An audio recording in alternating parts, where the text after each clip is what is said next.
मित्रांनो, आरबीएल बँकचा शेअर जो आहे तो लास्ट 6 ते 7 महिने आपल्या कन्सोलिडेशन फेजमध्ये पाहायला मिळाला आणि आता कन्सोलिडेशन फेजमधून बाहेर पडून 6 वर्षाचा जो हाय होता तो ब्रेकआउट करण्याच्या तयारीत असल्याचं आपल्याला पाहायला मिळते. आता ब्रेकआउट खरोखर होऊ शकतो का, आणि समजा ब्रेकआउट झालाच तर पुढे रॅली मोठी येऊ शकते का, की पुन्हा एकदा आपल्या इथे फेक ब्रेकआउट पाहायला मिळणार आहे. तर या संबंधात आपण चार्ट सविस्तर विश्लेषण करणारच आहोत, परंतु त्यापूर्वी आपल्या या स्टॉकचं डीपली अनालिसिस देखील करणं गरजेचं आहे. कारण मित्रांनो, दोन टाईपचे ट्रेडर असतात, एक म्हणजे ॲग्रेसिव्ह आणि दुसरं म्हणजे कन्झर्वेटिव्ह, जे सेफ ट्रेडर असतात. आता जे ॲग्रेसिव्ह ट्रेडर्स आहेत त्यांच्यासाठी चार्टमध्ये प्राइस ॲक्शन जी असते ती पुरेशी असते, इनफ असते. परंतु जे सेफ ट्रेडर्स आहेत मित्रांनो, त्यांच्यासाठी स्टॉकचं डीपली अनालिसिस करणं गरजेचं आहे. आता डीपली अनालिसिस म्हणजे काय, तर आपले 4 इम्पॉर्टंट फॅक्टर्स आहेत, त्याच्यावरती आपण छोटे छोटे पॉईंट्स आपण सविस्तर विश्लेषण करतो. आणि एकदा का आपण डीपली अनालिसिस केलं तर त्याच्या बेसवरती मग आपण ठरवू शकतो की हा स्टॉक आपला ट्रेडिंग किंवा इन्व्हेस्टमेंट दृष्टिकोनातून योग्य आहे की नाही. तसेच व्हिडिओच्या शेवटी या स्टॉकवर माझा पर्सनल रिव्ह्यू काय आहे तो देखील मी तुमच्यासोबत शेअर करणार आहे. त्याच्यामुळे आपली व्हिडिओ खूप इंटरेस्टिंग होणार आहे. तुम्ही शेवट पण नक्की बघा आणि आपल्या चॅनल नवीन असाल तर आपल्या चॅनल देखील सबस्क्राईब करून घ्या. तर साईडला जो बेल बटन आहे तो देखील प्रेस करून ठेवा, कारण की जेव्हा पण असे इन्फॉर्मेटिव्ह अपडेट्स आम्ही तुमच्याकडे आणत असतो त्या अपडेट जर तुम्हाला वेळेवरती मिळाल्या आणि वेळेवरती तुम्ही योग्य डिसिजन घेतला तर नक्कीच तुमच्याकडे फायदेशीर ठरू शकतो. तर चला आता आपण मेन टॉपिकला सुरुवात करूयात. तर जय हिंद जय महाराष्ट्र, द स्टॉक सिलेक्शन आपल्या यूट्यूब चॅनलमध्ये तुम्हाला सगळ्यांचे स्वागत आहे. तर मित्रांनो, जसे तुम्हाला सांगितले की आपण 4 इम्पॉर्टंट फॅक्टरवरती डीपली अनालिसिस करणार आहोत, परंतु त्यापूर्वी एक छोटीशी अपडेट आहे ती देखील तुम्हाला देणं गरजेचं आहे. मित्रांनो, ते अपडेट अशी आहे की कंपन्यांचे क्वार्टर 1चे नंबर्स अनाऊन्स केले होते, त्याच्यामध्ये त्यांचा नेट प्रॉफिट आपल्याला चांगल्या प्रकारचा वाढताना पाहायला मिळाला आहे. तसेच असेट क्वालिटी देखील कंपनीचे सुधारले असल्याचे त्यांनी सांगितले आहे. तसंच या क्वार्टरमध्ये मित्रांनो आरबीएल बँकचा जो NII आहे, NII म्हणजे काय, नेट इंटरेस्ट इन्कम, तो देखील 1600 कोटींपेक्षा जास्त झालेला इथं आपल्याला पाहायला मिळतोय. तसेच आता इथे कंपनीने डिव्हिडंड देखील जाहीर केला आहे, प्रति शेअर ₹1 आणि त्याची रेकॉर्ड डेट आहे ती 14 ऑगस्ट 2026 एवढी ठेवलेली आहे. म्हणजेच काय, तर ज्यांच्या डिमॅट अकाउंटमध्ये 14 ऑगस्ट 2026 पर्यंत कंपनीचे शेअर असतील त्यांना प्रत्येक शेअरवरती ₹1 डिव्हिडंड असा दिला जाणार आहे. परंतु त्यासाठी मित्रांनो शेअर होल्डर्सने डिव्हिडंडला मंजुरी देणं देखील गरजेचं आहे. त्यासाठी 2 सप्टेंबर डेट दिली आहे आणि एकदा का मंजुरी मिळाली तर पेमेंट डेट त्यांनी 1 ऑक्टोबर 2026 पर्यंत ठेवलेली आहे. तर अशा प्रकारे छोटीशी अपडेट होती. आता जे 4 आपले इम्पॉर्टंट फॅक्टर्स मी तुम्हाला सांगितले होते मित्रांनो, त्यातला सगळ्यात पहिला फॅक्टर आहे तो म्हणजे फंडामेंटलचा. तर फंडामेंटलमध्ये आपले टोटल 10 मॅट्रिक्स असतात जे तुम्हाला स्क्रीनवर दिसले असतील आणि याच्यामध्ये आपण 1 ते 10ची रेटिंग देतो. ती रेटिंग कशा प्रकारे असेल मी तुम्हाला शॉर्टमध्ये सांगतो. तर 8 ते 10 रेटिंगवाले स्टॉक जे आहेत ते ग्रीन झोनमध्ये असतात, म्हणजे फंडामेंटल स्ट्रॉंग असतात. 6 ते 7 रेटिंगवाले स्टॉक जे ते ऑरेंज झोनमध्ये असतात, म्हणजे त्यांच्या येणाऱ्या क्वार्टरली परफॉर्मन्स आपल्याला लक्ष ठेवायचं असतं, ऑब्झर्वेशन करायचं असतं. 1 ते 5 रेटिंगवाले स्टॉक जे आहेत ते रेड झोनमध्ये असतात, म्हणजे ज्यांचे फंडामेंटल्स वीक असतात, कमकुवत असतात आणि अशा स्टॉकपासून आपल्याला पूर्णपणे लांब राहायचं असतं.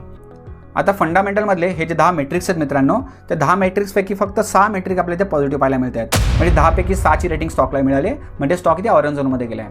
आता इथे आपल्याला काय करायचं आहे, वेट अँड वॉचची भूमिका घ्यायची. म्हणजेच काय, तर कंपनीचे येणारचे क्वार्टरचे नंबर्स आहेत त्याच्यावर आपलं लक्ष ठेवायचं, ऑब्झर्वेशन करायचं आहे. कंपनीचे क्वार्टर चांगल्या प्रकारचे राहिले, नंबर चांगल्या प्रकारचे आले आणि समजा ही रेटिंग चेंज झाली, म्हणजे ऑरेंज झोनमधून स्टॉक ग्रीन झोनमध्ये गेला, तेव्हाच आपण याला स्ट्रॉंगमध्ये कन्सिडर करणार आहोत. तत्पूर्वी आपल्याला याला ॲव्हरेजमध्येच कन्सिडर करावा लागणार आहे. आता त्याला फंडामेंटल्स, आता कंपनीचे आपण व्हॅल्युएशन पाहून घेऊया. व्हॅल्युएशनमध्ये तुम्ही पाहू शकता मित्रांनो, इथे इंडस्ट्रीचा पी आपला 14.2 पाहायला मिळतोय आणि स्टॉकचा पी 68.5 आहे, खूपच पी इथे जास्त पाहायला मिळतोय. पे रेशो देखील निगेटिव्हमध्ये आहे, -29.3. इबिटा बँकिंग सेक्टरसाठी राहत नाही, त्यामुळे आपण बघणार नाही आहोत. आणि पीबी रेशो जो आहे तो 1.27 पाहायला मिळतोय. पीबी रेशो चांगला आहे, परंतु ओव्हरऑल व्हॅल्युएशन विचार करता मित्रांनो आपला व्हॅल्युएशन तर वीकमध्ये पाहायला मिळत आहेत. फंडामेंटल आपल्या ॲव्हरेजमध्ये पाहायला मिळाले आणि व्हॅल्युएशन वीकमध्ये पाहायला मिळत आहेत. तिसरा फॅक्टर आहे तो म्हणजे फायनान्शियलचा, त्यासाठी आपण कंपनीची profit and loss sheet open करून घेऊया. आता PNLमध्ये मित्रांनो जर बिझनेस जर बघायचं झाला तर 15% पुढे कुठे आपला कन्सिस्टन्सी पाहायला मिळत नाही आहे. तुम्ही पाहू शकताय 2020 पर्यंत इयर ऑन इयर आपल्याला थोडासा सेल्स वाढताना पाहायला मिळाला आहे.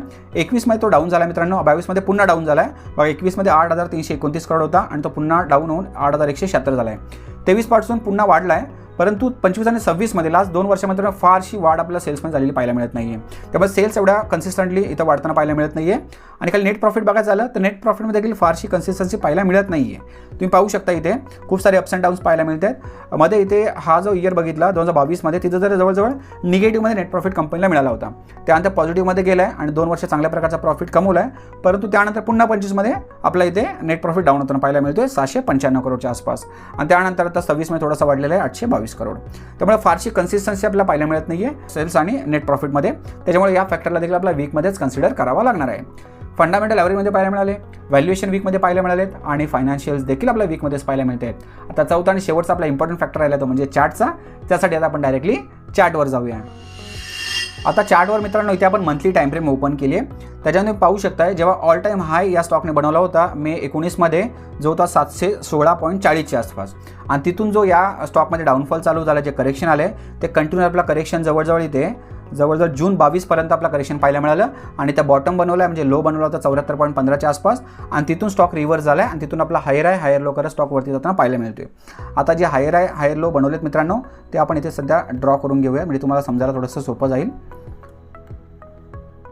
आता बॉटम बनवला होता, बॉटम बनवल्यानंतर स्टॉक वरती गेला, हा पहिला हायर हाय केला, त्यानंतर इथे एक हायर लो बनवला आहे, त्यानंतर पुन्हा आपल्याला मोठी रॅली पाहायला मिळाली, पुन्हा करेक्शनमुळे स्टॉक खाली आला आहे, हायर लो इथे बनवला आहे, पुन्हा इथे हायर हाय बनवला आहे, आणि त्यानंतर मी सुरुवातीला तुम्हाला सांगितलं होतं की 6 ते 7 महिन्याचा कन्सोलिडेशन फेज होता, तो बघा तो इथे बनवला होता. त्यानंतर इथे बॉटम करून पुन्हा आता प्राईस जे आहे ते आपल्या वरती जाताना इथे पाहायला मिळत आहे.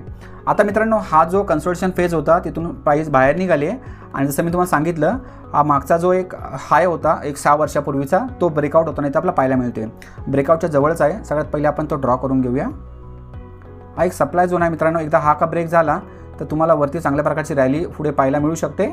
बघा हा झोन आहे एक 344 ते 414च्या आसपास, आणि हा ब्रेक होण्याचे चान्सेस जास्त आहेत, कारण की जेव्हा हे मागचे 2 हाय होते मित्रांनो, हा एक हाय होता आणि हे 2 हाय होते, ते 2 हाय इथे ब्रेकआउट झाल्यावरती क्लोजिंग देखील चांगल्या प्रकारची पाहायला मिळाली, आणि स्टॉकवरती सस्टेन झालं. सगळ्यात इम्पॉर्टंट 6 ते 7 महिने स्टॉक सस्टेन झाला आहे, त्यानंतर तिथून प्राईस बाहेर निघाले, त्यामुळे हायली चान्सेस आहेत की यावरचा झोन ब्रेक होऊ शकतो, आणि समजा हा ब्रेक झाला तर वरती टार्गेट्स काय राहू शकतात ते देखील मी तुम्हाला स्टडीसाठी देऊन ठेवतो. आता इथे पहिला टार्गेट तुम्हाला पाहायला मिळू शकतो 402.45, सेकंड टार्गेट 432.90, थर्ड टार्गेट 472.15, आणि चौथा टार्गेट जो आहे तो 523.20च्या आसपास पाहायला मिळू शकतो. अशा प्रकारचे वरचे 4 टार्गेट्स आहेत मित्रांनो. आता आपण जे टार्गेट्स काढतो मित्रांनो, आपली एक स्ट्रॅटेजी आहे, त्या स्ट्रॅटेजीनुसार आपण हे टार्गेट्स काढत असतो. आता या टार्गेटवरती प्राईस गेल्यानंतर मित्रांनो तुम्हाला कोणत्या टाईपची तुम्ही स्ट्रॅटेजी यूज करताय. आता तुम्ही समजा प्रॉफिट बुकिंग तुम्हाला करायची असेल, तर 100 क्वांटिटी तुमच्याकडे असेल तर प्रत्येक टार्गेटवरती तुम्ही छोटी 25 क्वांटिटी किंवा 30 क्वांटिटी अशी प्रॉफिट बुक करून, आणि स्टॉप लॉस तुम्हाला ट्रेल करायचं आहे, जे स्विंग लो तयार होणार आहे तिथे तुम्हाला स्टॉप लॉस ट्रेल करत करत पूर्ण रॅली तुम्ही एन्जॉय करू शकता. आणि मित्रांनो समजा इथून मोठी प्रॉफिट बुकिंग झाली आणि मोठ्या प्रमाणात समजा करेक्शन आलं तर तुम्हाला एक इम्पॉर्टंट सपोर्ट आहे तो देखील मी देऊन ठेवतो. इथपर्यंत येण्याचे चान्सेस खूपच कमी आहेत. आता आपण डेली टाईम फ्रेमवरती जाणारच आहेत, जे शॉर्ट टर्मसाठी ट्रेडिंग करत असतात त्यांच्यासाठी वेगळी स्ट्रॅटेजी आहे. नियर बाय सपोर्ट्स आणि टार्गेट्स काय ते देखील आपण पाहणार आहोत, परंतु लॉंग टर्मच्या दृष्टिकोनातून हा जो 287चा सपोर्ट आहे तो इम्पॉर्टंट राहणार आहे. आणि टार्गेटवरचे जे आहेत मित्रांनो तर शॉर्ट टर्म पिरियड किंवा लॉंग टर्म पिरियडसाठी टार्गेट्स हेच राहणार आहेत. आता आपण डेली टाईम फ्रेमवरती जाऊया, जे शॉर्ट टर्म पिरियडसाठी म्हणजे 5 दिवस किंवा 10 ते 15 दिवसासाठी जे ट्रेडिंग करतात त्यांच्यासाठी कशा प्रकारचे लेवल्स इथे आपल्याला पाहायला मिळत आहेत. त्यासाठी आपण आता डेली टाईम फ्रेम ओपन करून घेऊया. आता डेली टाईम फ्रेमवर देखील तुम्ही पाहू शकता मित्रांनो, हा एक इम्पॉर्टंट रेसिस्टन्स होता. मल्टिपल टाईम तिथं प्राईसने रिस्पेक्ट केलेला आहे आणि फायनली इथे ब्रेकआउट झाले, वरती क्लोजिंग होऊन आपल्याला चांगल्या प्रकारचं इथे मोमेंटम येताना पाहायला मिळतोय. आता त्यासाठी पहिला टार्गेट ऑलरेडी मी दिला होता, तोच टार्गेट इथे राहणार 402च्या आसपास. बाकी टार्गेट सगळ्यांसाठी सेमच राहणार आहेत. परंतु स्टॉप लॉस बघायचं आलं मित्रांनो तर पहिला नियर बाय स्टॉप लॉस राहणार आहे शॉर्ट टर्म पिरियडसाठी जे ट्रेडिंग करतात त्यांच्यासाठी. हा जो 372च्या आसपास आहे तो इथे फर्स्ट सपोर्टचं काम करणार आहे. त्यानंतर सेकंड सपोर्ट राहणार आहे इथे एक 370च्या आसपास, आणि तो देखील जर ब्रेक झाला तर नेक्स्ट सपोर्ट तुम्हाला इथे पाहायला मिळू शकतो एक 332च्या आसपास. त्यानंतर खाली जो 287चा सपोर्ट आहे तो लॉंग टर्म पिरियडसाठी जे ट्रेडिंग करतात त्यांच्यासाठी आहे. इथपर्यंत येण्याचे चान्सेस खूपच कमी आहे, परंतु मित्रांनो काही सांगू शकत नाही, मार्केटमध्ये कोणती घटना कधी घडू शकते, त्यामुळे सगळ्या लेवल्सवर आपल्याला स्टडी करावी लागते. तर अशा प्रकारचे सपोर्ट्स आणि रेसिस्टन्स आहे मित्रांनो. आता हे जे तुम्हाला सांगितले मित्रांनो सपोर्ट रेसिस्टन्स, जे ॲग्रेसिव्ह ट्रेडर्स आहेत शॉर्ट टर्म पिरियड किंवा लॉंग टर्म पिरियडसाठी जे ॲग्रेसिव्ह ट्रेडिंग करत आहेत त्यांच्यासाठी हे लेवल्स आहेत. परंतु जे कन्झर्वेटिव्ह आहेत जे सेफ ट्रेडर्स आहेत मित्रांनो त्यांच्यासाठी मित्रांनो माझा सल्ला राहणार आहे तुम्ही या स्टॉकपासून लांब राहा. कारण की मित्रांनो आपण 4 जे इम्पॉर्टंट फॅक्टर्स बघितले त्यातला एकच फॅक्टर फक्त चार्टचा चांगल्या प्रकारचा पाहायला मिळतोय. बाकी फंडामेंटल्स ॲव्हरेजमध्ये पाहायला मिळालेत, व्हॅल्युएशन आणि फायनान्शियल दोन्ही आपल्या वीकमध्ये पाहायला मिळत आहेत. मार्केटमध्ये खूप सारे स्टॉक्स अवेलेबल आहेत, त्यातील काही स्टॉकवर आपण ऑलरेडी व्हिडिओ बनवलेले आहे. आपल्या प्लेलिस्टमध्ये तुम्ही गेलात तर सगळ्या व्हिडिओ अवेलेबल आहेत, तुम्ही व्हिडिओ पहा. जे स्टॉक तुम्हाला फंडामेंटल स्ट्रॉंग वाटतील ते नक्की तुम्ही तुमच्या पोर्टफोलिओमध्ये ॲड करू शकता. त्याच्यामुळे मित्रांनो जे ॲग्रेसिव्ह ट्रेडर्स आहेत त्यांच्यासाठी लेवल्स आहेत, जे सेफ ट्रेडर त्यांना हा स्टॉक अवॉइड करायचा आहे. आपला व्हिडिओ पहा, जो स्टॉक तुम्हाला आवडेल तो तुम्ही सिलेक्ट करा. तर मित्रांनो याच्या व्यतिरिक्त समजा तुम्हाला एखाद्या स्टॉक संदर्भात माहिती हवी असेल किंवा ॲनालिसिस करून घ्यायचं असेल आमच्याकडनं तर आम्हाला कमेंट करून सांगा, आम्ही त्या संदर्भात एक व्हिडिओ बनवण्याचा नक्कीच प्रयत्न करू. आणि अशाच नवीन व्हिडिओसाठी आपल्या चॅनलला सबस्क्राईब करून ठेवा आणि साईडला जो बेल बटन आहे तो प्रेस करा, कारण की जेव्हा पण असे अपडेट्स आम्ही तुमच्याकडे आणतो ते अपडेट्स तुम्हाला लगेच मिळून जातात आणि कोणती अपडेट तुमच्याकडनं मिस होत नाही. धन्यवाद.